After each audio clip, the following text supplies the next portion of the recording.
Today is the 7th of November, and here in the south of England, we have our larches turning lovely color.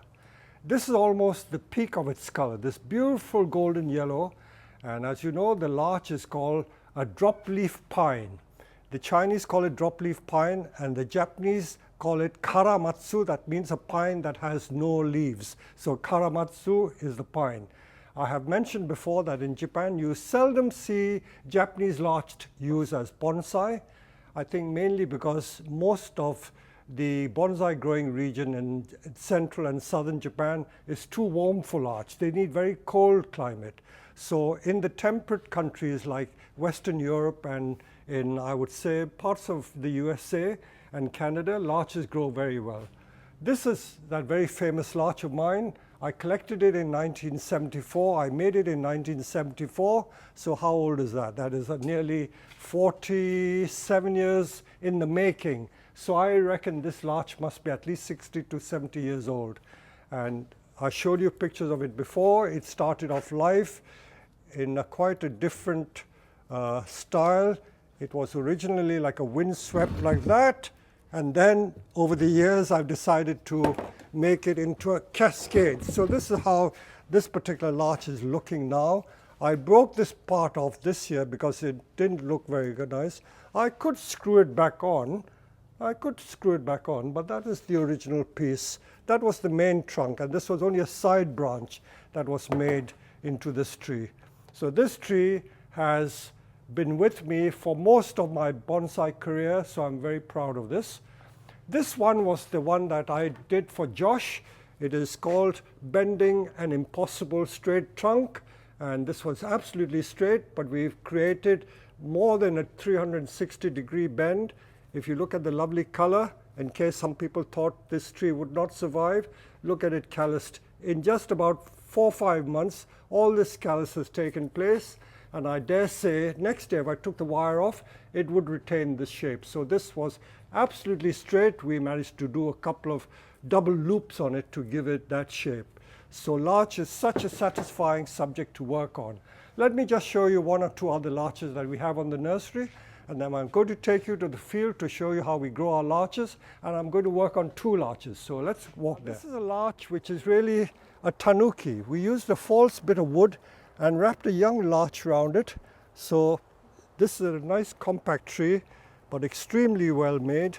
It's not made by me, it's made by someone else, but I've had it for must be best part of about 15 years. So this is what this larch is looking like. It's one of the few trees I'm reluctant to part with.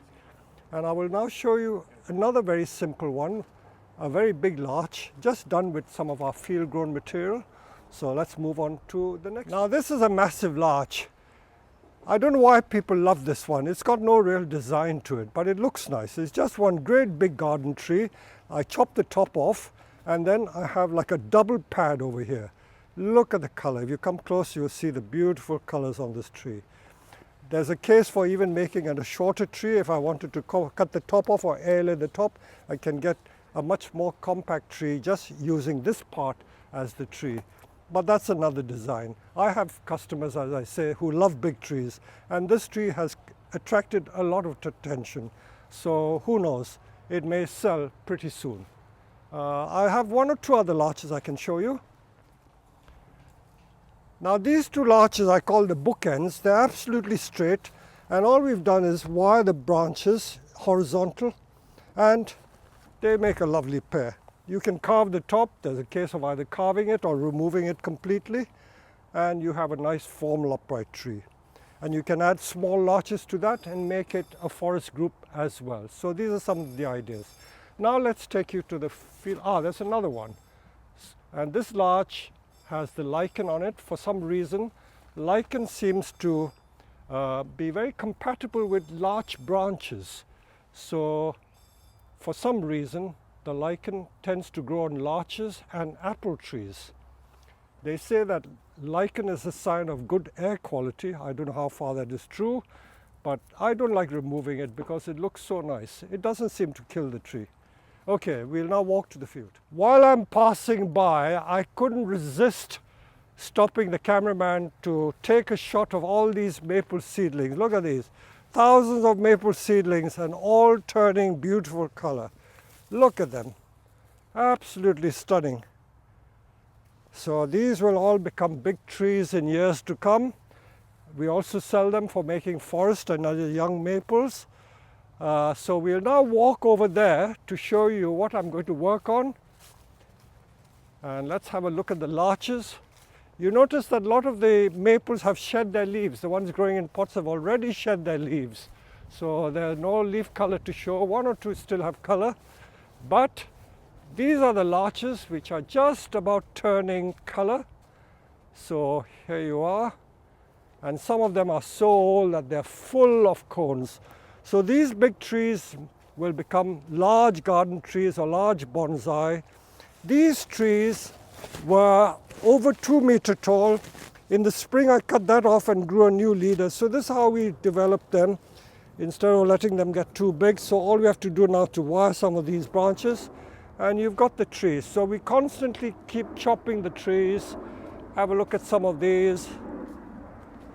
Again, they've been chopped there so that they produce side branches. This is another case in point. So these are what we call all our semi-trained trees. There's one particular tree, this is quite nice.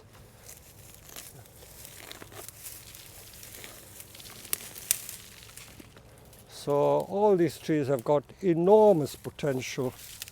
But the ones I want to work on are two trees that I selected over here. You can see how many big larches we have. These were all dug up about 3-4 years ago. Two simple projects. I'm going to work on a tall one here and this one here. So we're going to take these into the back greenhouse. Rather than take all the mud in, I'm going to do this. Now remember that we are into November. So in the UK, this is the dormant season. And that's the season when we can lift trees, we can dig them out. So when you do things to the roots at this time of the year, in the UK, this is perfectly fine. So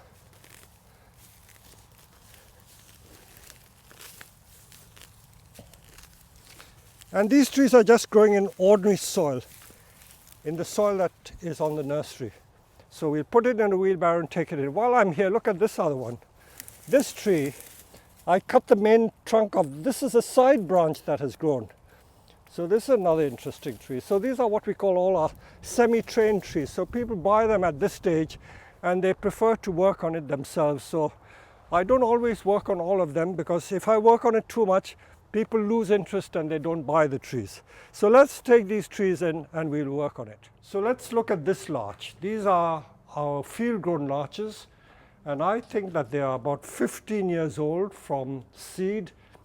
And we planted them when they were no thicker than this. That means about 4 or 5 millimeter in diameter. And they were grown in the ground for about 7 years and then lifted, by which time they were about 2 to 3 meter tall. You can see where the first cut was made. And one of these became the new leader. That's how we always make our bonsai, simply by cutting. Simply by cutting you get the new leader. Should I want the tree to be even shorter, I can cut it there, make this the leader, and so on. But I think we will live with a tree of this height. So because the leader is pointing out towards this side, this is going to be the front of the tree, and we will just simply wire these branches down. Some of these very thick ones, I will try and see what happens if we wire it down. It's simply a question of wiring it down. So I'm not trying to show you how complicated some of these trees are and how clever I am by doing funny, difficult things. I'm just going to show you very simple projects because these are the sort of larches you can get from other nurseries and you can grow it themselves. And it's just to give you ideas as to how you can deal with it. What I'm doing is I'm removing a little notch, like under the armpit, removing some wood there so that it bends more easily this way. So if you do this underneath the branch, it helps to bend slightly more easily without breaking it. So that's what I'm doing. Normally we don't use branches that thick, but since it is there, let's use it. Why not? So to bend those branches, I reckon I will use quite thick wire. And the wire, this is I think 4.5 mil. I'll wire this and that, so wire this.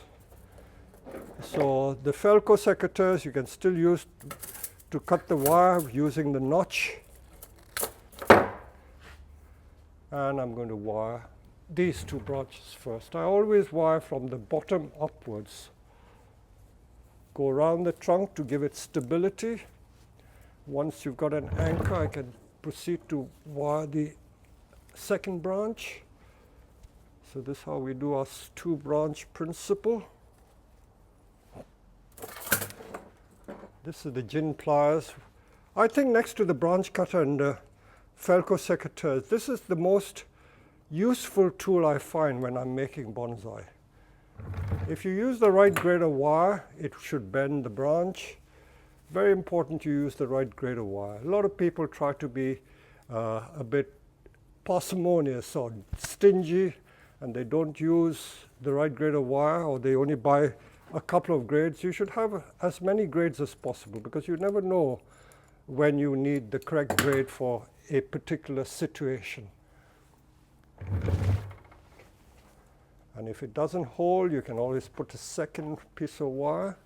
While we're here, we might as well create the pads. The pads are like a fish bone, so it's broad at the base, narrower towards the tip. So as they get to the tip, we make it narrower. And next year, you will get more branches growing to form the classic pad shape. So this is another one, you see, a bit haphazard. I will just shorten it. So wide at the base, narrowing to a tip. So that's a classic pad shape. Although this is growing down, if I wanted to, I can wire it like this to make it flat. So don't despair, you can always use it like that. Okay, so those two branches are done. Now let's do these two branches.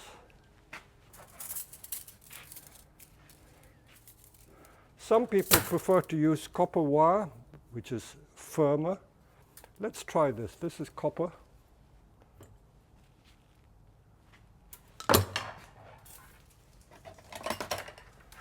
I better use the proper wire cutter.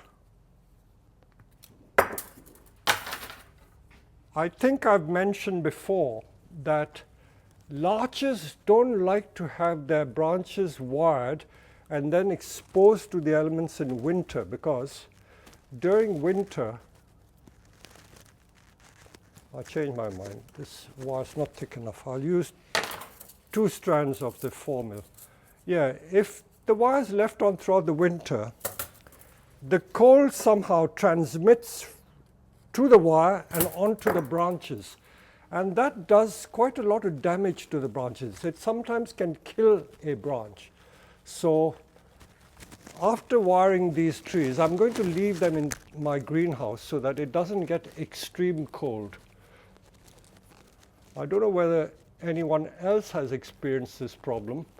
I remember back in the 70s or early 80s, I did write an article in the British Bonsai Association magazine. In those days, we had a newsletter or magazine, and I did write about this article, this phenomenon.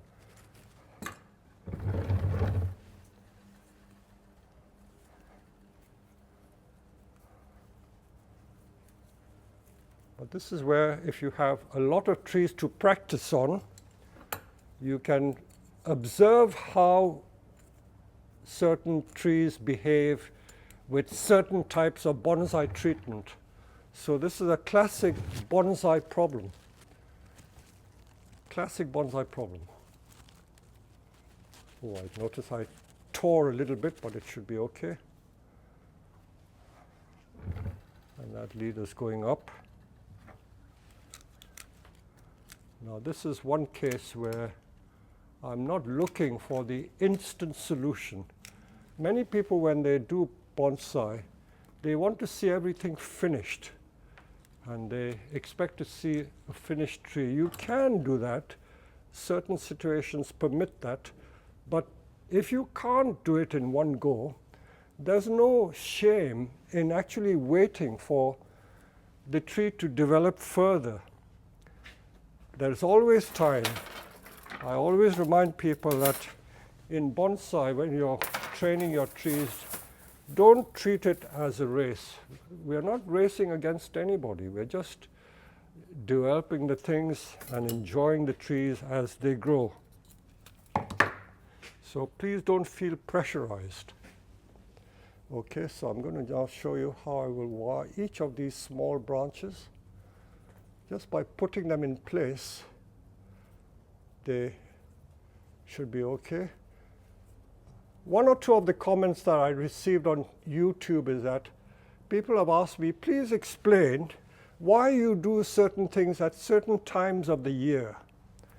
Well, in my repertoire, I do things at virtually any time of the year, except for severe repotting or major repotting where you really tease and bare root the trees. That I do only in the spring, in around February time. But other things like wiring, is there a right time to wire or a wrong time to wire? I always have found from my experience of over maybe now getting on to 50 years, because I started doing bonsai in 1967, that you can wire your trees at any time of the year. It doesn't make that much difference. They will all survive well. So the time of the year for wiring, there is no specific time. Just do it at any time of the year. With deciduous trees, when the trees have dropped their leaves, some people prefer to wire it then because you can see the branches much better without the clutter of the leaves. You can wire it in summer if you wish, or you can wire in spring. But as I said with the larch, I prefer not to leave larches that have wire on exposed to the cold because of this phenomenon where the cold transmits to the wire into the wood and you can get a problem. I always used to have a famous principle where I simply wire every branch that is in sight, and once it's wired, you can then twist it and place the branches where you wish, and the end result will always be pleasing.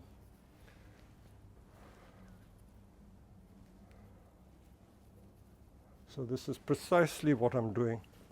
I'm trying to be miserly by finding lots of the scrap wire. I have such a lot of it lying around. Seems a shame not to use it. I've even seen in many Japanese nurseries, they're very frugal. They don't waste wire. There are piles of used aluminum wire, and they do recycle and use it. Especially the commercial nurseries where they are producing thousands and thousands of trees. Every bit of wire is a saving if you can recycle it. I've just bent that down to make it a more rounded head, and that literally in a few minutes, I know there are more branches on this side, it looks quite pleasing. I could put it upright like that, but I think this tree could even lean this way and look quite nice. So that's all I will do to this, and as it matures I will develop more pads. It will fill out more. And as for the taper, you see I can refine the taper even more. You can pare it down so that the taper blends better. And because this is autumn time, I'm going to go into winter, I will seal this with a sealant. So that is that tree done. You see, as the trees get older, the bark starts flaking. The flaking bark on all trees, pines and larches, comes with age. You cannot fake age. So that is that one done. Let's move to another one. Now this one, again, you see how vigorous this tree is. It's grown through the pot because they stand on the soil and the roots grow through.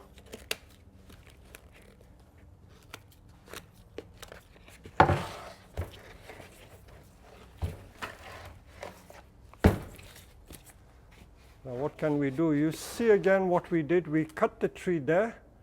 So the first cut was made there, another cut there, and that's how we add to the taper. If I didn't want the tree that tall, I could cut it there and keep the tree short like this. I could do that.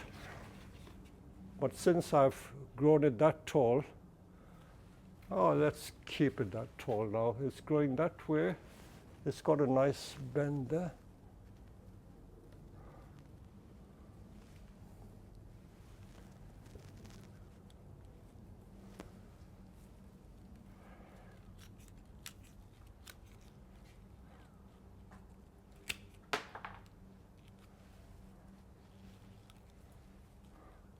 This branch is too thick. I'm going to just thin that out there. This is a bit too long.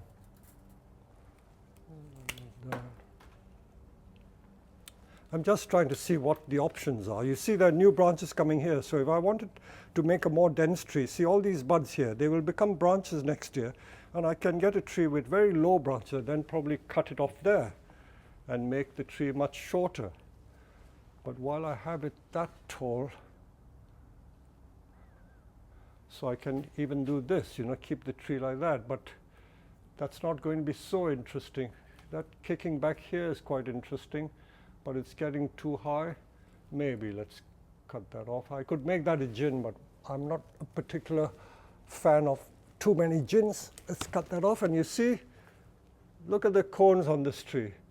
This tree is, I would say, about 12 years old, and already it's coning. In fact, larches produce cones when they are maybe 6, 7 years old.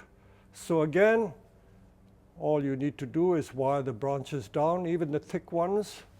This one could kick back like that if I wanted to.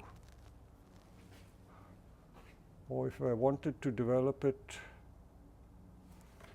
further, let's see.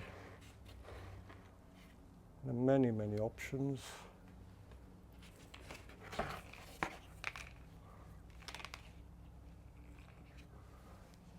Windswept tree, always consider the different options that you can get from this tree.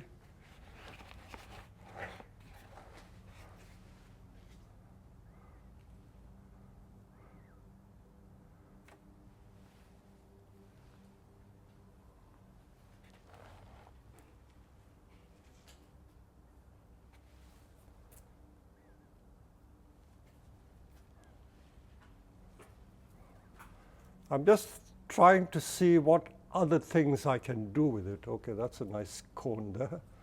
Whether to use a cleaver and cut it in half and split the trunk.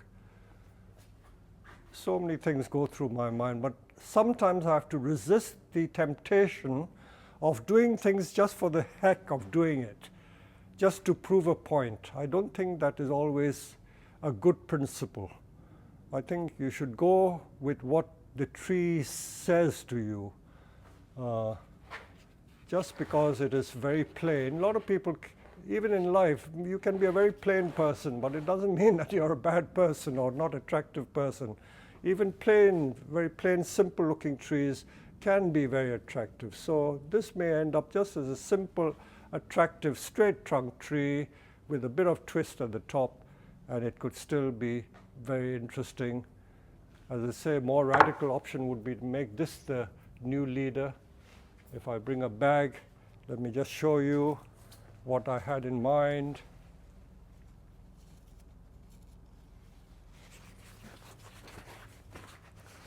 Simple tissue paper. So if we just stop the tree there, make that the new leader, and just have a short tree, cut off all the thick branches or make them into gins, and just wire the thin branches. So that's another option. So this is how I look at every possible tree. So this could be a nice option because I don't want every tree to be that tall. So this could be a feasible choice. If I left the tree that tall, I don't think it is that interesting, you know. What can I do with it like that? The other thing that occurred to me was if I use a cleaver and cut it there, I can rip this branch out, but I don't think I would achieve anything very attractive doing it that way. The other option is to make that the leader over here. Make that the leader and make the rest of that gin. That could be interesting. Make the whole of this part from here to there gin. And then grow new branches. So that could be interesting. I may get Josh here to do that. We will wire this and gin the whole of this bit. And then we will follow the progress of this tree. So we're going to rip all this, remove all the bark when it's live, and we will do this. So we're cutting them of different lengths. Yeah. That one, no, leave that long so we can gin the whole of that like that. Yeah, okay, that should be fine. Okay, leave all that. And the rest, just shorten these, and then we will gin everything from here to there with a Stanley knife and gin pliers, and we'll just wire the rest. So we're going to, in effect, shorten the tree. I think simply with a Stanley knife is easy. Because it's a live bark, it'll just peel away.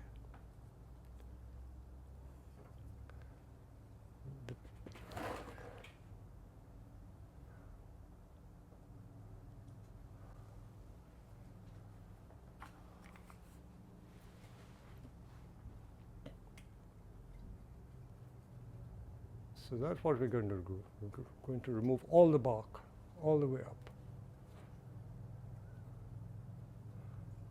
So I'll come back to it when we've done more.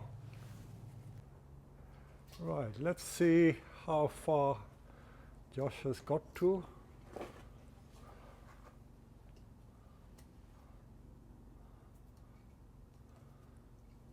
That's all right.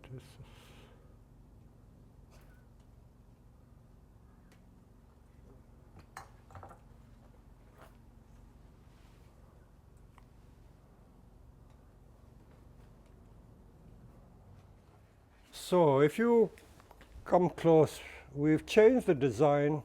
We felt the tree was too tall, so I got Josh to create some gins there. So we peeled the bark. You can always refine it a little more, so we're not bothered. At least we can see what the general direction is going to be. So this is how far we've got. All these small gins, all this will be ginned. But looking at the tree, this is almost absolutely straight. You couldn't even have a telegraph pole or electric pylon straighter than that. And for the purposes of the bonsai, unless we're making a true form upright tree, it's not interesting enough.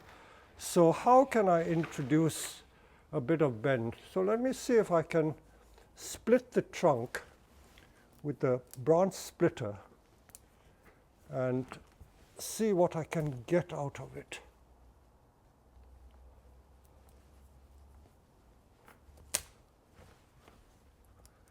You can hear it cracking.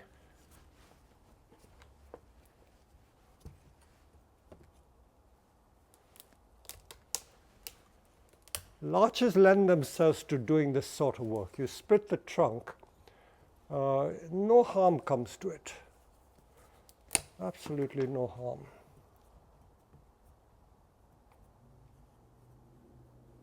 This is only a small root cutter I'm using. There is a large branch splitting tool.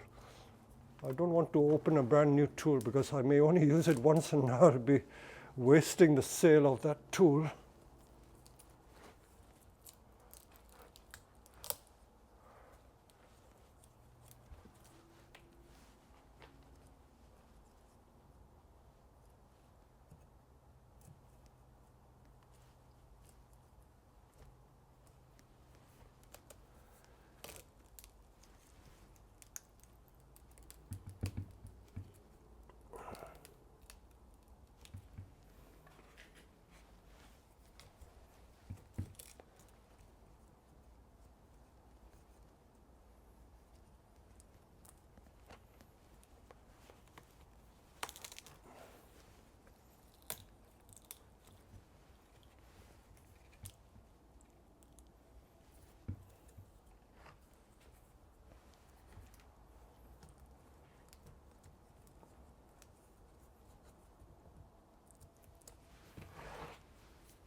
You remember I did the, was it the blackthorn? I split 2 trees. They're both alive still.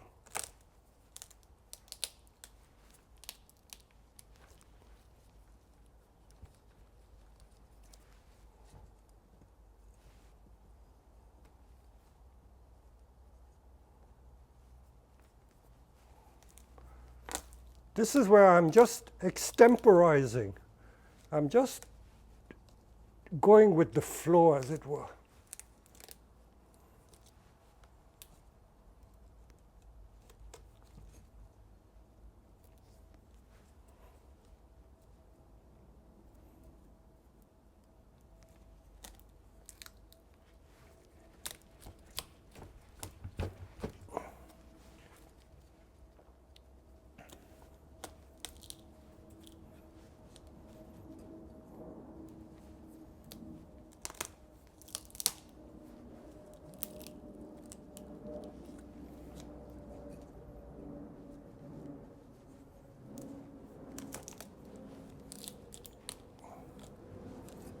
I know what's going through your mind.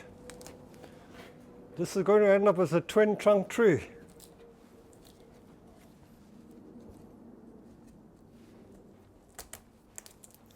These things are not planned.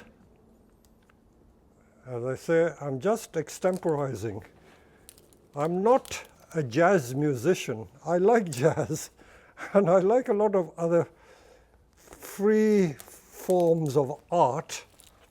And this feels to me almost like a free form of bonsai, where you're just creating with the flow. So what was a very dull and uninteresting tree will hopefully become quite interesting. So this is where I've got to. Let me find a wedge that I can put into the trunk and then see how it goes from there.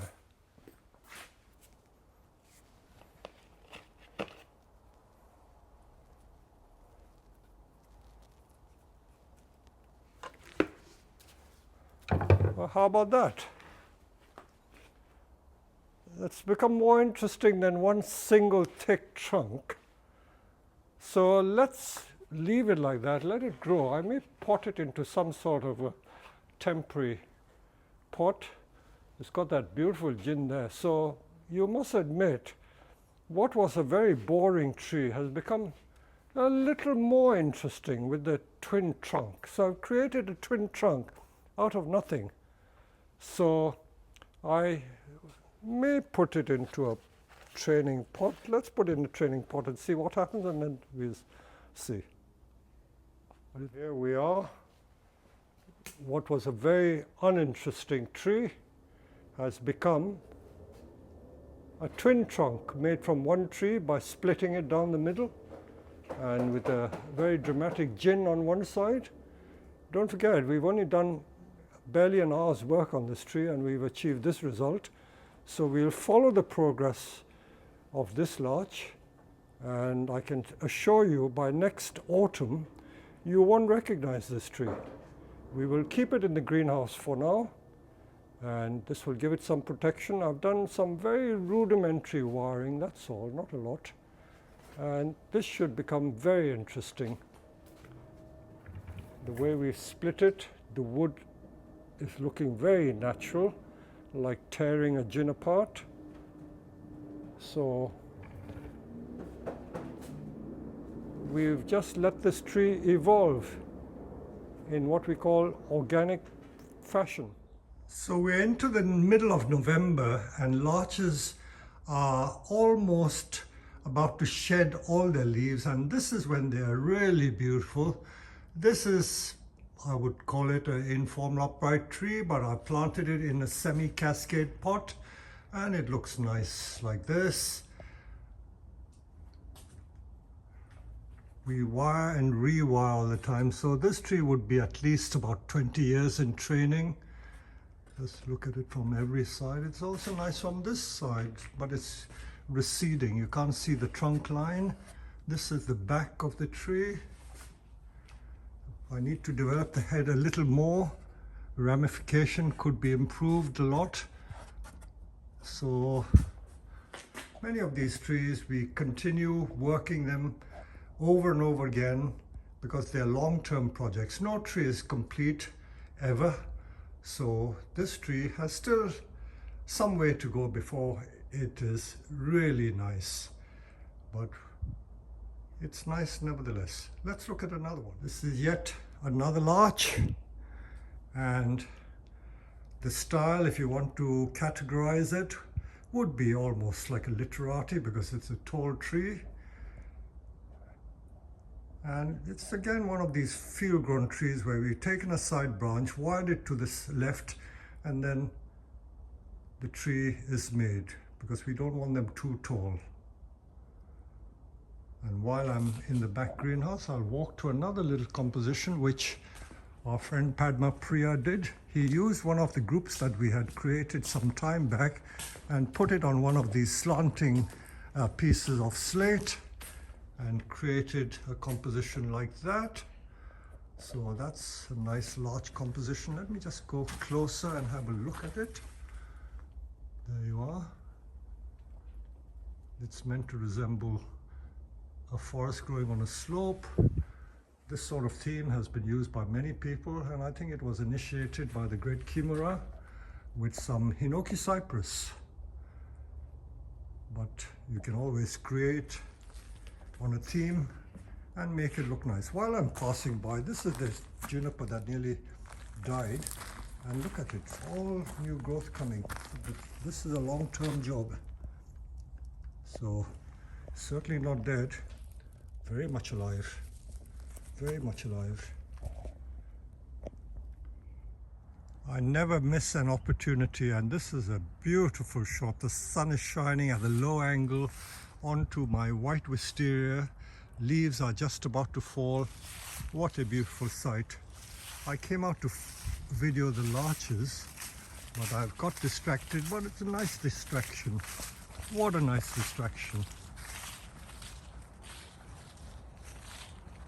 So although this is about larches, we ended up showing the autumn color of maples, but I will show you the colors of these lovely, lovely larches because they don't last long. The yellow leaves last about maybe 2 weeks at most, and then they will shed.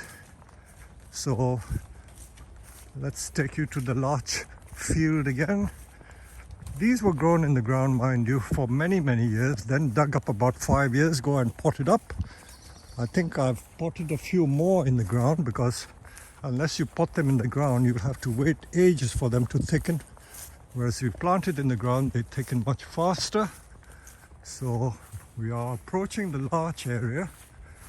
So although these trees are big, most of them are at least 70 centimeter to 1.5 meters, and some, the garden trees, are about 2 meters tall.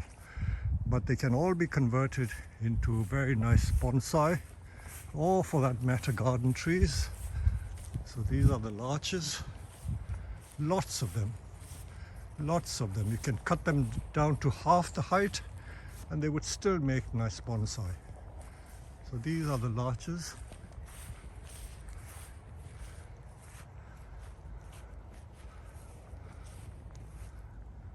So this is the raw material from which we work.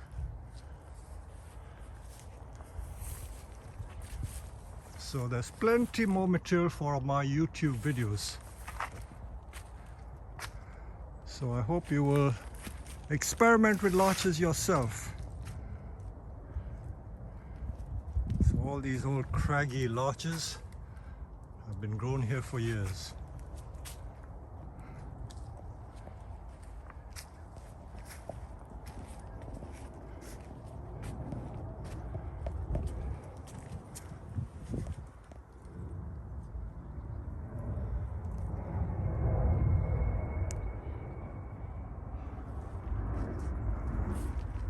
So on that note, I will end this lovely video with these beautiful views of the larches in their autumn color.